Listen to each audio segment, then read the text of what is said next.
মহিলা সবাইকে সালাম জানাচ্ছি। আসসালামু আলাইকুম। আপনাদের সবাইকে ছাত্র জনতার বিপ্লবে সিক্ত নতুন বাংলাদেশে স্বাগত জানাচ্ছি। গভীর শ্রদ্ধা জানাচ্ছি জুলাই আগস্ট মাসে ফ্যাসিবাদের বিরুদ্ধে ছাত্র জনতার অভ্যুত্থানে নিহত সকলের প্রতি। তাদের আত্মার মাগফিরাত কামনা করছি। তাদের আত্মত্যাগের বিনিময়ে নতুন বাংলাদেশ গড়ার শপথ নিয়ে আমি আপনাদের কাছে কিছু কথা বলতে চাই। শরণার্থীকালের ভয়াবহ বন্যায় যারা মৃত্যুবরণ করেছেন, যারা অসুস্থ হয়ে পড়েছেন বা যারা সর্বস্ব হারিয়েছেন, যারা দুঃসহ জীবনযাপন করছেন, তাদের স্মরণে রেখে আজকের কথাগুলো বলছি। বন্যা দুর্গতদের জীবন দ্রুত স্বাভাবিক করার জন্য যাবতীয় উদ্যোগ সরকারি বেসরকারি পর্যায়ে নেবার আয়োজন করেছি। ভবিষ্যতে সকল ধরনের বন্যা প্রতিরোধে আমাদের আভ্যন্তরীণ এবং প্রতিবেশীদের সঙ্গে যাতে যৌথভাবে নেওয়া যায় সে আলোচনা শুরু করেছে।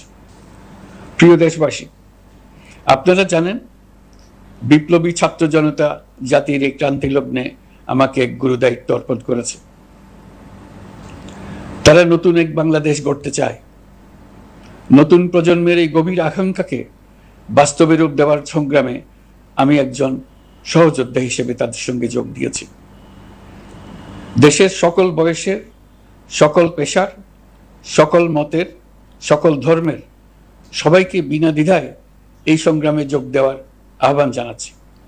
প্রিয় দেশবাসী, লক্ষ লক্ষ শহীদের রক্তের বিনিময়ে এবং লক্ষ লক্ষ মা বোনের আত্মদানের বিনিময়ে যে বাংলাদেশ আমরা পেয়েছিলাম তা ফেসিবাদ এবং স্বৈরাচারের হাতে ধ্বংস হয়ে গেছে। আপনারা দেখেছেন আমাদের প্রতিটি প্রতিষ্ঠানকে তারা কিভাবে শেষ করেছে। দেশের রন্ধ্রে রন্ধ্রে ঢুকে গেছে দুর্নীতি। এমন এক দেশে আমাদের দেশ রূপান্তরিত হয়েছে যেখানে স্বৈরাচারের পিয়নও দুর্নীতির মাধ্যমে 400 কোটি টাকার সম্পদ করার মতো অকল্পনীয় কাজ করে গেছে নির্বিবাদে। শিক্ষা খাতকে পঙ্গু করে দিয়েছে।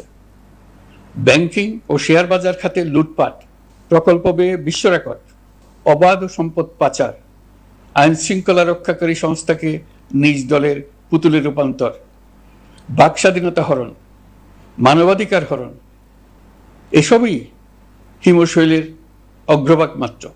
ক্ষমতা কুক্ষিগত করতে ফ্যাসিবাদী সরকার খর্ব করেছে জনগণের সাংবিধানিক ক্ষমতা ও অধিকার।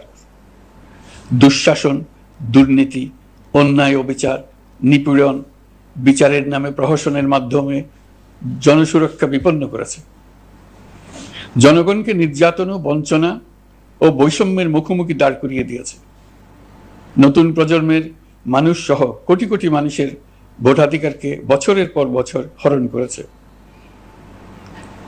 মানুষের এগিয়ে যাওয়ার পথে সকল ধরনের প্রতিবন্ধকতা তৈরি করে স্বৈরাচার তার নিজের, পরিবারের ও দলের কিছু মানুষের হাতে দেশের মালিকানা তুলে দিয়েছে। প্রিয় দেশবাসী, কিন্তু এই দ্বার প্রান্তে দাঁড়িয়েই আমাদের গড়তে হবে স্বপ্নের বাংলাদেশ। বৈষম্যহীন, শোষণহীন, কল্যাণময় এবং মুক্ত বাতাসের রাষ্ট্রের যে স্বপ্ন নিয়ে ছাত্র জনতা আন্দোলনে ঝাঁপিয়ে পড়েছিল, আমি তাদের সেই স্বপ্ন পূরণে অঙ্গীকারবদ্ধ। আপনাদের সবাইকে এই শুভলগ্নে তাদের স্বপ্ন পূরণে সমস্ত শক্তি নিয়ে এগিয়ে আসার আহ্বান জানাচ্ছি। তাদের স্বপ্ন আমাদের স্বপ্ন। জাতীয় জীবনে তরুণরা একটা মহা সুযোগ সৃষ্টি করে দিয়েছে। আমরা সবাইকে সুযোগ ব্যবহার করার কাজে এগিয়ে আসতে আহ্বান জানাচ্ছি। গণরোষের মুখে ফ্যাসিবাদী সরকার প্রধান দেশ ত্যাগ করার পর আমরা এমন একটি দেশ গড়তে চাই যেখানে প্রতিটি নাগরিকের মানবাধিকার থাকবে পুরোপুরি সুরক্ষিত। আমাদের লক্ষ্য একটাই, উদার, গণতান্ত্রিক, বৈষম্যহীন, অসাম্প্রদায়িক বাংলাদেশ। আমরা এক পরিবার, আমাদের এক লক্ষ্য। কোনো ভেদাভেদ যেন আমাদের স্বপ্নকে ব্যাহত করতে না পারে, সেজন্য আমরা প্রতিজ্ঞাবদ্ধ। বর্তমান সরকারের দায়িত্ব গ্রহণের মাত্র 2 সপ্তাহ শেষ হল।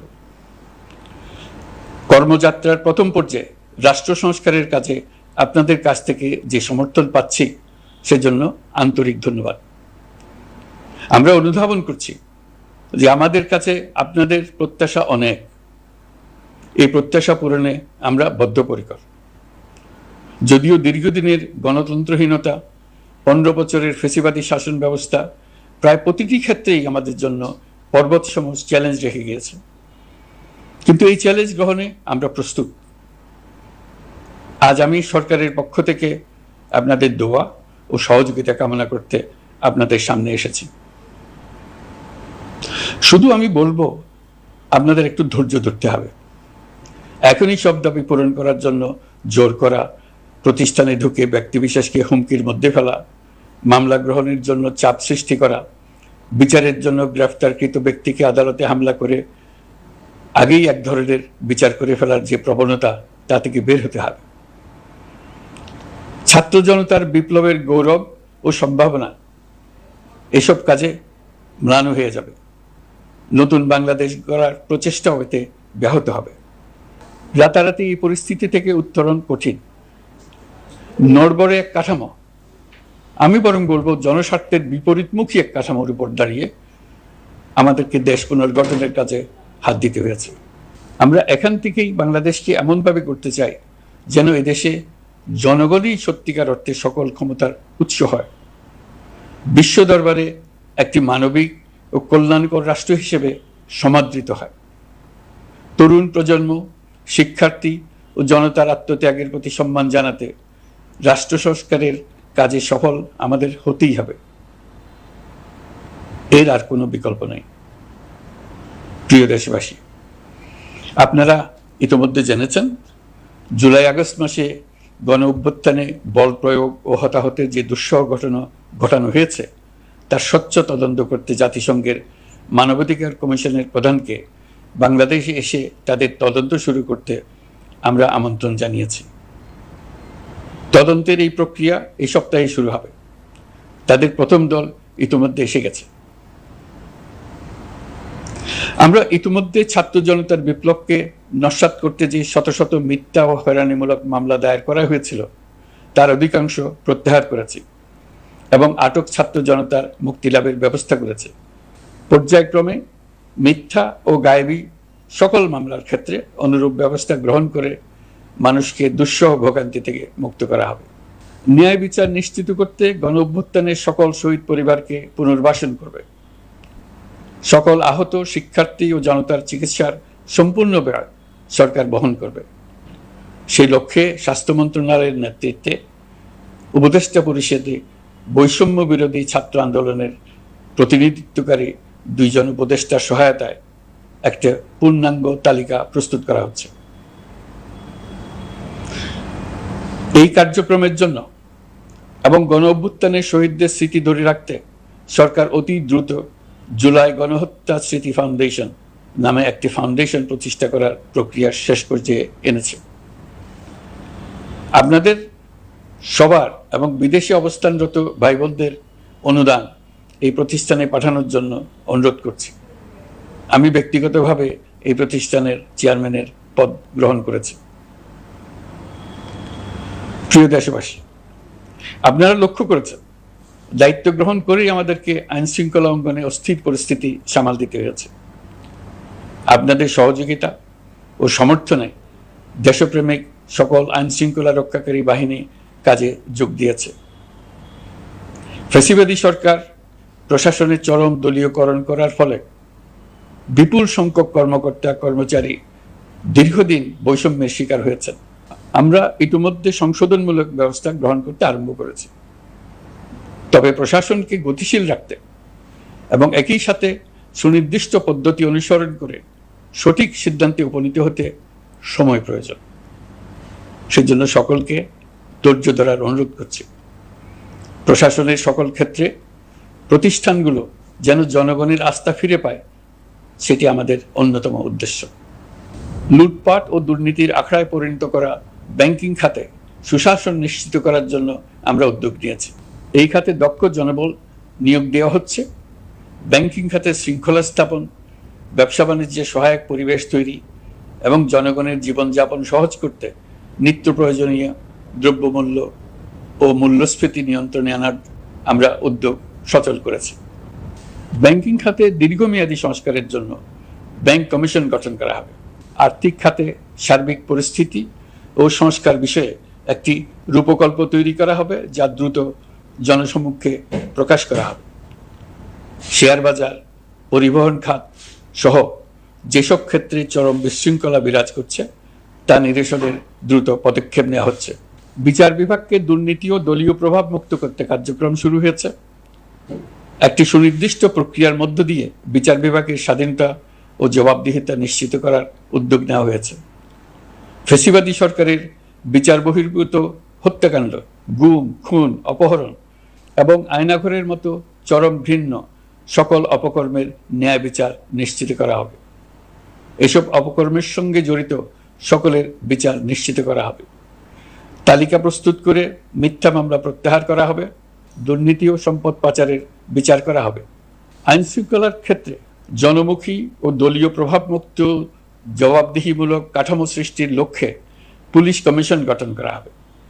জাতিসংঘের তদন্ত প্রতিবেদন, দায়িত্বপ্রাপ্ত সকল সংস্থা ও জনগণের সাথে মত বিনিময়ের মাধ্যমে কমিশনের নেতৃত্বে প্রয়োজনীয় সংস্কার করা হবে।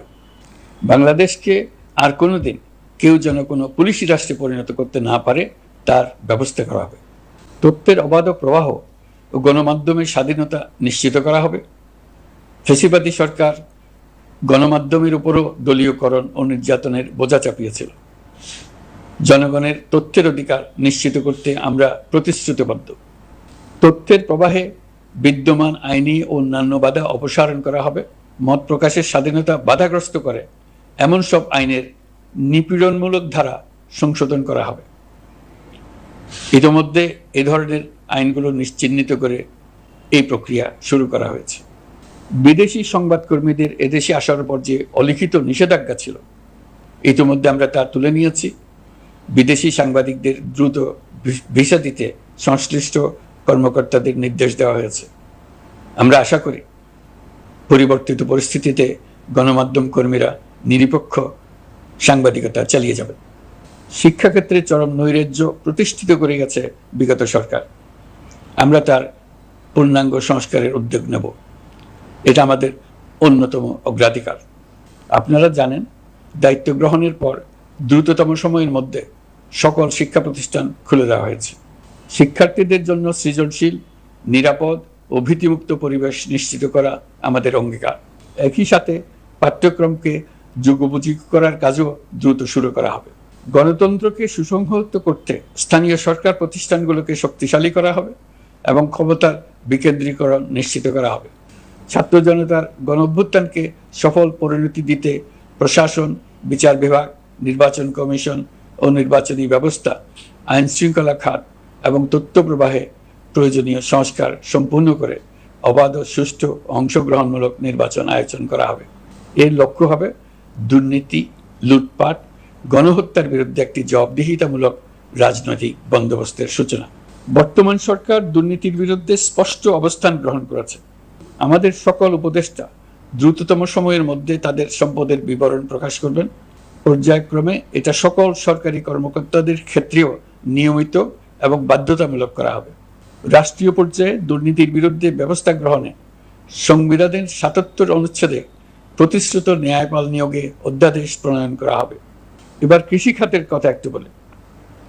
কৃষি নির্ভর বাংলাদেশে কৃষকের স্বার্থ যেন সুরক্ষিত থাকে, কৃষক যেন তার উৎপাদিত পণ্যের ন্যায্য মূল্য পায়, তা নিশ্চিত করা হবে। প্রবাসী শ্রমিকরা যেভাবে বৈষম্য বিরোধী ছাত্র জনতার আন্দোলনকে সমর্থন দিয়েছে, মুক্তিকামী জনগণ তা কৃতজ্ঞ চিত্তে স্মরণ করে। তাদের প্রতি সকল পর্যায়ে সম্মানজনক আচরণ নিশ্চিত করা হবে। বাংলাদেশের স্বাস্থ্য খাত অন্যতম দুর্নীতিগ্রস্ত খাত। জনগণের জন্য পর্যাপ্ত স্বাস্থ্যসেবা নিশ্চিত করার লক্ষ্যে স্বাস্থ্য খাতে প্রয়োজনীয় সংস্কার করা হবে। এই খাতে সংশ্লিষ্ট সকলকে জবাবদিহিতার আওতায় আনা হবে। হাসপাতালগুলোকে আধুনিকায়নের উদ্যোগ নেওয়া হবে এবং সেখানে সরকারি ডাক্তার সহ বিশেষজ্ঞদের নিয়মিত উপস্থিতি নিশ্চিত করা হবে। স্বাস্থ্যসেবা যাতে নির্দিষ্ট কিছু অঞ্চলে কেন্দ্রীভূত না থাকে, দেশের সব অঞ্চলের মানুষ সমান স্বাস্থ্যসেবা পায়, সে লক্ষ্যে প্রয়োজনীয় উদ্যোগ নিতে আমরা বদ্ধপরিকর। বর্তমান প্রজন্ম অনেক বেশি সচেতন। বিশ্বের বিভিন্ন প্রান্তে ঘটে যাওয়া পরিবর্তন বিষয়ে তারা ওয়াকিবহাল শুধু নয়, তারা নেতৃত্ব দিচ্ছে। তারা যে উন্নয়নের স্বপ্ন দেখে তা টেকসই এবং পরিবেশ বান্ধব, প্রকৃতি ধ্বংসকারী উন্নয়ন নয়। শুধু জিডিপি একটি দেশের উন্নয়নের মাপকাঠি হতে পারে না। নদী, নালা, খাল, বিল আর দূষিত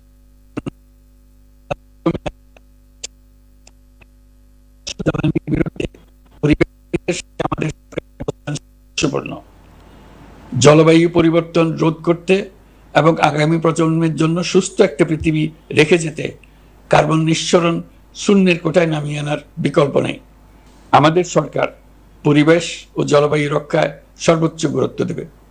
এই কার্যক্রমে তরুণ সম্প্রদায়কে সম্পৃক্ত করা হবে। ইতোমধ্যে বিভিন্ন রাষ্ট্র ও জাতিসংঘ বর্তমান সরকারের কর্মসূচির প্রতি সমর্থন ব্যক্ত করেছে। আমরা সকল রাষ্ট্রের সাথে বন্ধুত্বপূর্ণ সম্পর্ক বজায় রাখব। আমাদের পররাষ্ট্রনীতির ভিত্তি হবে পারস্পরিক আস্থা, বিশ্বাস ও সহযোগিতা। আমরা মানবাধিকার আইন সহ সকল আন্তর্জাতিক আইনের প্রতি শ্রদ্ধাশীল। আমাদের পক্ষ থেকে গুম বিষয়ক আন্তর্জাতিক চুক্তির পক্ষরাষ্ট্র হওয়া সহ বিভিন্ন পদক্ষেপ নেওয়া হয়েছে। ইতিমধ্যে পক্ষভুক্ত এমন সকল আঞ্চলিক ও দ্বিপাক্ষিক চুক্তি ও সমঝোতা বাস্তবায়ন করে যাব। আমাদের সরকার রোহিঙ্গা সমস্যার বাস্তবসম্মত সমাধানের লক্ষ্যে আন্তর্জাতিক সম্প্রদায়ের সাথে কাজ করে যাবে। আমরা জাতীয় ঐক্যে বিশ্বাসী। প্রয়োজনীয় সংস্কারের লক্ষ্যে রাজনৈতিক ঐক্যের মধ্য দিয়ে নিশ্চিত করা হবে নারী, শিশু, প্রতিবন্ধী, ধর্মীয় সংখ্যালঘু, আদিবাসী সকলেই এদেশের নাগরিক এবং সমান আইনের সুরক্ষার অধিকারী। তাদের সকলের মানবিক অধিকার সহ অন্যান্য সকল অধিকার নিশ্চিত করার উদ্যোগ নেওয়া হবে। এই জন্য আমি উপদেষ্টা পদমর্যাদা সম্পন্ন একজন বিশেষ সহকারী নিয়োগ দিয়েছি, যার দায়িত্ব হবে জাতীয় সংহতি উন্নয়ন।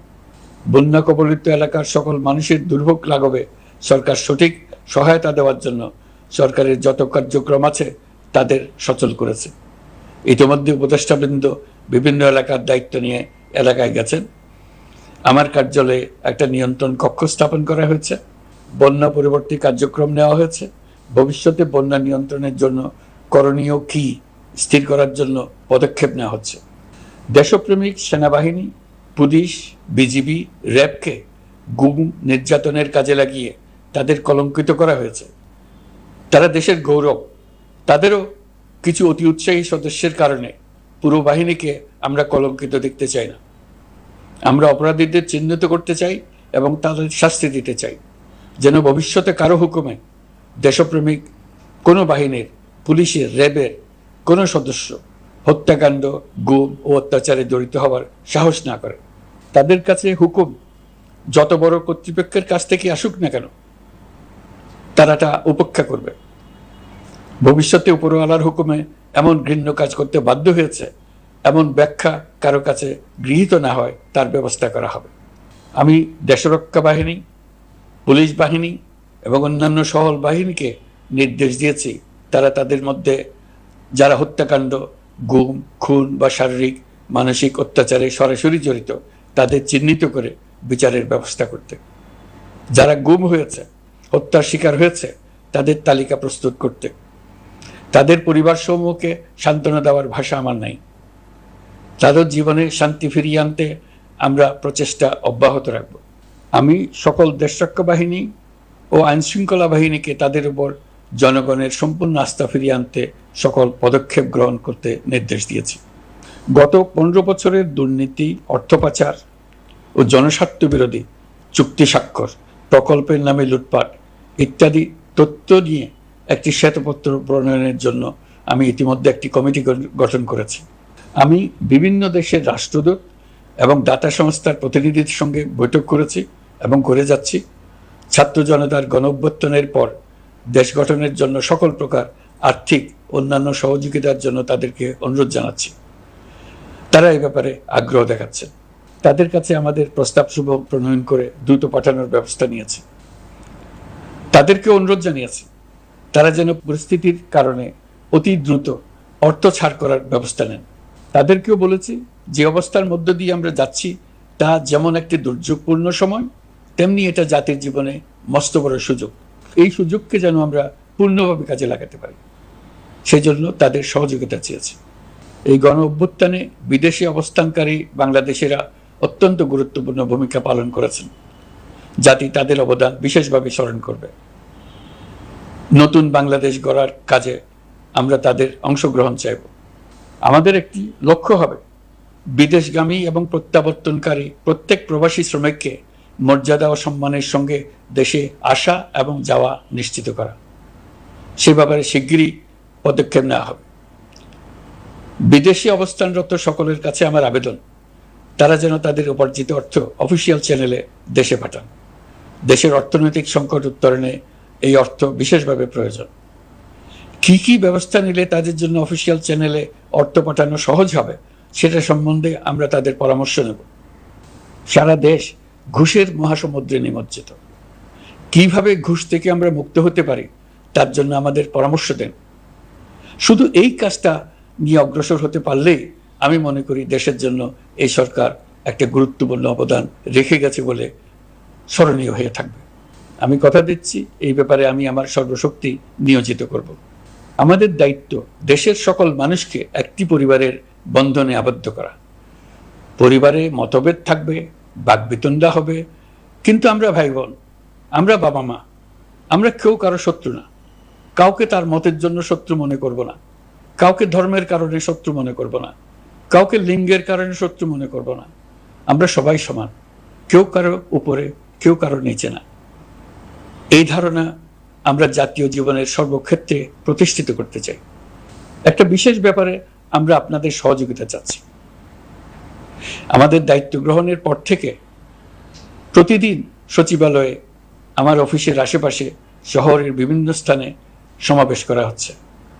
গত 16 বছরের অনেক দুঃখ কষ্ট আপনাদের জমা আছে, সেটা আমরা বুঝি। আমাদের যদি কাজ করতে না দেন তাহলে দুঃখ ঘোচানোর সকল পথ বন্ধ হয়ে যাবে। আপনাদের কাছে একান্ত অনুরোধ, আমাদের কাজ করতে দেন। আপনাদের যা চাওয়া তা লিখিতভাবে আমাদেরকে দিয়ে যান। আমরা আপনাদের বিপক্ষ দল নয়। আইনসঙ্গতভাবে যা কিছু করার আছে আমরা অবশ্যই তা করব, কিন্তু আমাদেরকে ঘেরাও করে এই গুরুত্বপূর্ণ দিনগুলোতে আমাদের কাজে বাধা দেবেন না। সবাই মিলে তাদের বোঝান, তারা যেন এই সময়ে তাদের অভিযোগের প্রতি দৃষ্টি আকর্ষণের জন্য আমাদের দৈনন্দিন গুরুত্বপূর্ণ কাজে বাধা না দেন। একটা বিষয়ে সবাই জানতে আগ্রহী, কখন আমাদের সরকার বিদায় নেবে। এটার জবাব আপনাদের হাতে। কখন আপনারা আমাদেরকে বিদায় দেবেন?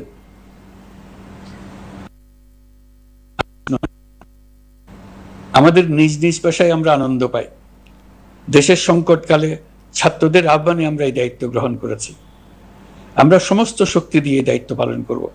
আমাদের উপদেষ্টা মণ্ডলীও এই লক্ষ্যে উদ্বুদ্ধ হয়ে সবাই মিলে একটা টিম হিসেবে কাজ করে যাচ্ছি। কখন নির্বাচন হবে সেটা সম্পূর্ণ রাজনৈতিক সিদ্ধান্ত, আমাদের সিদ্ধান্ত নয়। দেশবাসীকে ঠিক করতে হবে আপনারা কখন আমাদেরকে ছেড়ে দেবেন। আমরা ছাত্রদের আহ্বানে এসেছি, তারা আমাদের প্রাথমিক নিয়োগকর্তা। দেশের আপামর জনসাধারণ আমাদের নিয়োগ সমর্থন করেছে। আমরা ক্রমাগতভাবে সবাইকে বিষয়টি স্মরণ করিয়ে যাব, যাতে হঠাৎ করে এই প্রশ্ন উত্থাপিত না হয়, আমরা কখন যাব। তারা যখনই বলবে আমরা চলে যাব। আমরা সংস্কারের অংশ হিসেবে নির্বাচন কমিশনকেও সংস্কার করব। কমিশনকে যে কোনো সময় আদর্শ নির্বাচনের জন্য প্রস্তুত রাখব। আমরা বিভিন্ন সংস্কারের কাজ শুরু করেছি। দেশবাসীকে অনুরোধ করব একটা আলোচনা শুরু করতে। আমরা সর্বনিম্ন কি কি কাজ সম্পূর্ণ করে যাব, কি কি কাজ মোটামুটি করে গেলে হবে। এই আলোচনার মাধ্যমে আমরা একটা দিক নির্দেশনা পেতে পারি। তবে চূড়ান্ত সিদ্ধান্ত রাজনৈতিক সিদ্ধান্ত, সেটা রাজনৈতিক আলোচনা থেকেই আসবে। এই দিক নির্দেশনা না পেলে আমরা দাতা সরকার এবং আন্তর্জাতিক অর্থনৈতিক প্রতিষ্ঠানসমূহের সঙ্গে আলোচনায় দৃঢ়তার সঙ্গে অগ্রসর হতে পারছি না। আমি নিশ্চয়তা দিচ্ছি, আমরা আমাদের পক্ষ থেকে মেয়াদ বৃদ্ধির কোনো প্রশ্ন তুলব না। আমরা আপনাদের সকলের দোয়া চাই। যেই কদিন আছি সেই সময়টুকু উপদেষ্টা মণ্ডলীর প্রত্যেকে নিজ নিজ সাধ্যমতো দেশের এই সংকটকালে সংকট উত্তরণে যেন নিজ নিজ মেধা সাধ্যমতো কাজে লাগাতে পারে। নতুন বাংলাদেশ গড়ার যে সুযোগ ছাত্র জনতার রক্তের বিনিময়ে আমরা অর্জন করলাম, আমরা আমাদের মতানৈক্যের কারণে সেটা যেন হাতছাড়া করে না ফেলে, এটা আমরা নিশ্চিত করতে চাই। এই সুযোগ এবার হারিয়ে ফেললে আমরা জাতি হিসেবে পরাজিত হয়ে যাব। শহীদ, আহত এবং জীবিত ছাত্র জনতার কাছে আমরা প্রতিজ্ঞাবদ্ধ থাকতে চাই, আমরা এই অর্জনকে কিছুতেই হারিয়ে যেতে দেব না। যে সুযোগ তারা আমাদেরকে দিয়েছে তার মাধ্যমে আমাদের দেশকে পৃথিবীর একটি শ্রদ্ধেয়, সকল দিকে দৃষ্টান্ত স্থাপনকারী দেশে পরিণত করতে আমরা শপথ নিয়েছি। সবশেষে আবারও আমাদের দেশের সকল মানুষ, শিশু, কিশোর কিশোরী, তরুণ তরুণী, বয়স্ক, বৃদ্ধ, নারী, পুরুষ সবার কাছে দোয়া চাইছি যেন আমরা আমাদের সকলের স্বপ্ন বাস্তবায়নে সফল হই। আল্লাহ আমাদের সহায় হন, আমাদের সবার মঙ্গল।